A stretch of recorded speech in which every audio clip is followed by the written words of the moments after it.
आपने गोरेगांव जगह सुनी होगी बंबई में, वहाँ कितने मुसलमान सुनने के लिए आए। मेरा कार्यक्रम था 7 दिन का।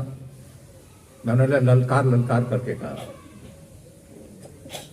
मैंने कहा ये वो कह गए हैं, अल्लाह रखा कह रहे हैं कि जीवात्मा को यदि जन्नत मिल सकती है, निजात मुक्ति मिल सकती है, तो केवल और केवल महर्षि दयानंद की बात मानने से मिल सकती है।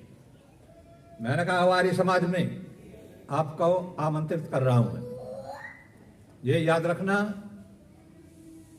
उस व्यक्ति ने घोषणा की और आप ये कहेंगे स्वामी जी इस बात का प्रमाण क्या है आपके पास में? तो यदि दान का प्रमाण देखना है,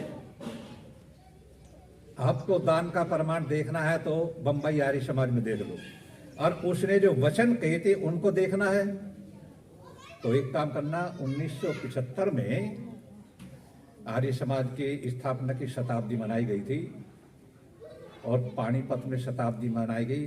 चौधरी साहब का बहुत लंबा भाषण हुआ था वहाँ, आपने किसी ने सुना हो तो, चौधरी चरण सिंह जी का। और उस समय की जो स्मारिका छपी थी, उस स्मारिका में सारा लिखा हुआ।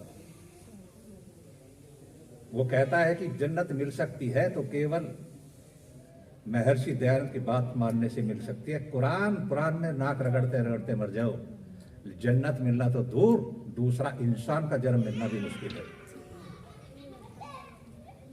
मैं कहता हूं उनकी भीड़ में भी प्रमाण है हमारे पास में।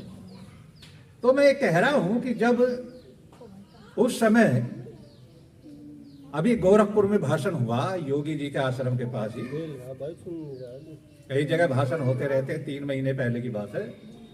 और वो मैंने चर्चा करी तो एक नौजवान खड़ा हो गया। नौजवान ने कहा स्वामी जी 5,000 रुपए दान दिए थे, तुम तो इतनी प्रशंसा कर रहे हो, 5,000 रुपए बड़ी बात है, लोग मैं मजदूर आदमी, 5,000 तो मैं भी दे दूंगा। मैंने कहा बेटे 5,000 रुपए दे सकते हो, लेकिन अब के दे सकते हैं ना, ये 5,000 रुपए उस जमाने के हैं जब 1 पैसे का 1 किलो दूध आता था। और हिसाब लगा करके देख ले मोबाइल में, उस जमाने के 5,000 आज कम से कम 38 लाख के बराबर बैठते। हिसाब लगा लीजिए, 1 पैसा। उस समय जो 2.5 लाख रुपए में माला गई, दूसरी माला निकाली नेताजी ने।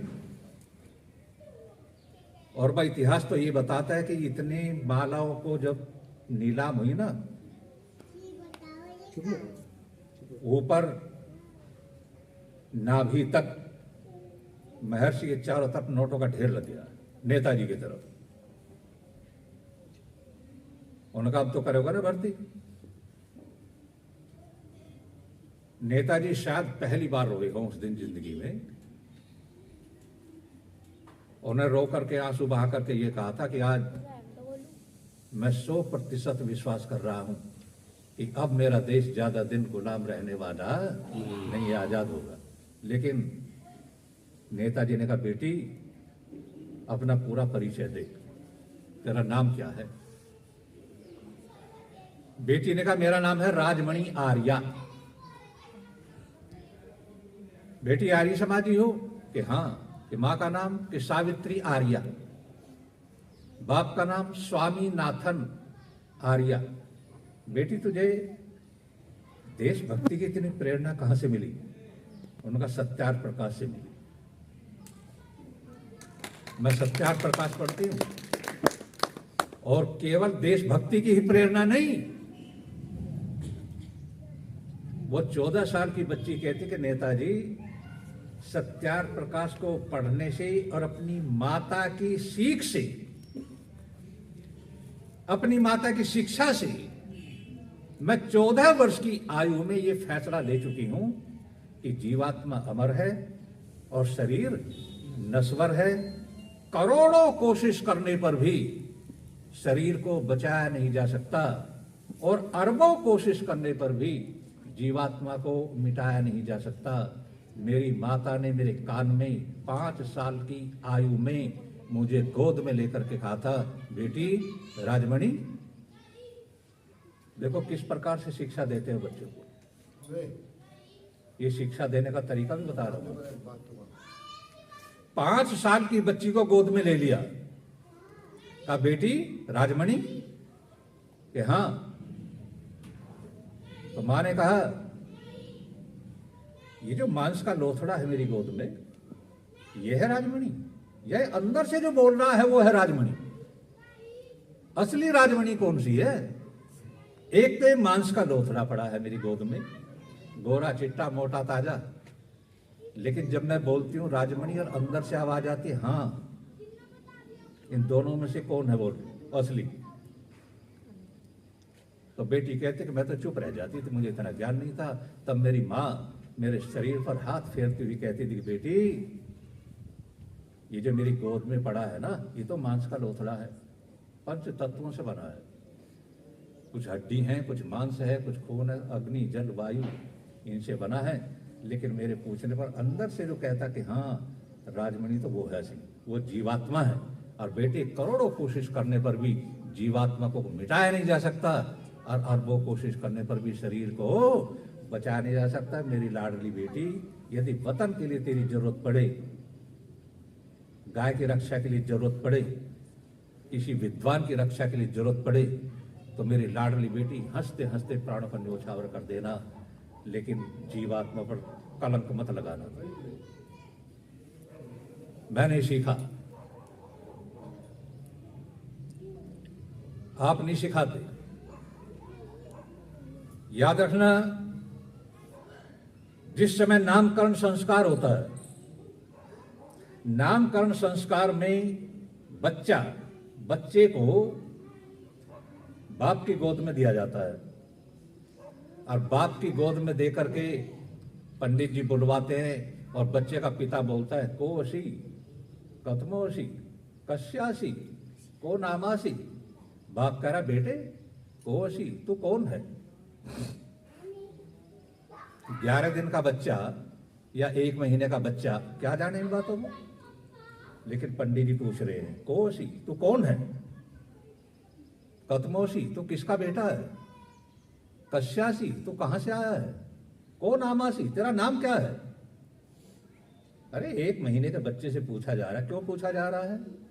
वेद कहता है जो हम उससे प्रश्न करेंगे कोसी तू कौन है। जब इस बात को बच्चा जाने या ना जाने, लेकिन कान के माध्यम से वो शब्द उसके चित्त पर चित्रित हो जाएंगे, उसके मन में जम जाएंगे, और जब वो कुछ होश संभालेगा ना, तो बच्चा सबसे पहले चिंतन ये करेगा मैं कौन हूं, मैं शरीर हूं या मैं जीवात्मा हूं, मैं हूं तो हूं क्या, ये जो शरीर है क्या यही मैं हूं? अरे ये तो एक दिन नष्ट हो जाएगा, ये तो चिता में जलेगा। पाप और पुण्य किसके लिए है फिर? अरे पाप करो या पुण्य करो तो चिता में जल जाएगा, और जब कुछ बचेगा ही नहीं तो किसका पुण्य और किसका पाप, कौन भोगने वाला और कौन भोगाने वाला, ये तो सब कुछ यही नष्ट हो जाता है।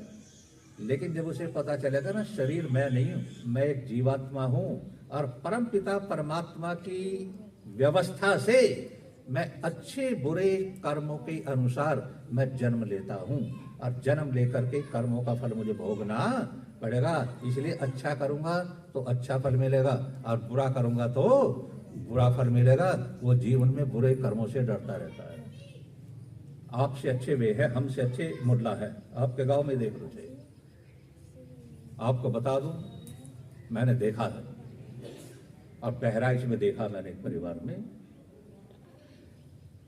8 साल का बच्चा है, 7 साल का, उसको तकिया दे दिया। तकिया जानते हो ना,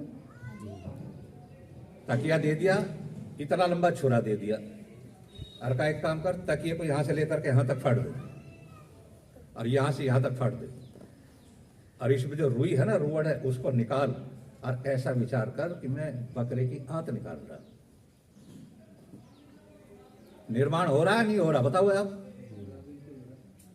वो तकिए को फाड़ रहा है और रुवड़ को निकाल रहा है, ऐसा कि मैं बकरे की आंत निकाल रहा हूं। याद रखना वो पक्का हो गया, वो उस दिन तकिए को फाड़ रहा है और फिर सचमुच के बकरे को फाड़ने में बिल्कुल भी संकोच करने वाला नहीं है। ये वो पक्का हो गया। फिर हिंदू के पेट में छुरा देते हुए कुछ भी मलाल नहीं आएगा, संकोच नहीं होगा उसे। तुम्हारे घर में से कुत्ता रोटी उठा करके भाग गया ना और बच्चे ने डंडा मार दिया तो 10 डांट पड़ेगी उसको भी। एक काम करो, भगवान श्री कृष्ण को याद रखो। वो कहते हैं जित्वा भोक्ष से महीन, यदि युद्ध में तो जीत गया तो धरती का राज करेगा।